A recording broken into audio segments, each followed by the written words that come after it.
Adobe After Effects Trapcode Shine effect. If this guide helpful, don't forget to like and subscribe. Start by opening your search bar and typing After Effects. Then open the program with a left click when it appears. Once the software loads, select New Composition to set up a workspace for the effect. When the composition is ready, move to the project bar on the left, right-click inside it, and choose Import, then select File. Pick the footage you want to work with and confirm the import. After it shows up in the project panel, drag and drop the footage into the timeline so it sits inside the composition. Now right-click the timeline again, choose New, and select Adjustment Layer. This layer will hold the shine effect, so the footage stays clean and easy to edit later.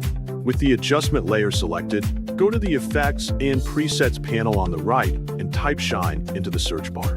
When the Trapcode Shine effect appears, drag and drop it onto the adjustment layer.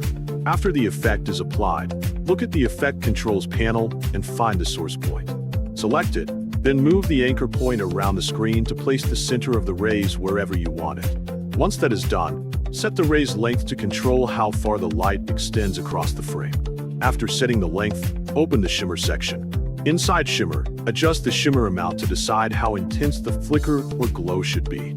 You can also set the Shimmer Detail to make the light smoother or more textured depending on the look you want. When you finish adjusting the shimmer settings, open the Colorize section to access the ray's color options. Here you can browse different color styles provided by the effect. If you want a clear example, choosing the USA preset gives you a tricolor effect with strong contrast.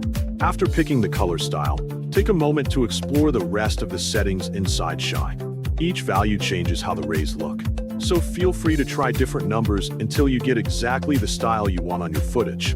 When all adjustments are complete, preview the animation to make sure the rays blend well with the scene and enhance the footage without overpowering it. Keep tuning the effect until everything matches the mood you want to create.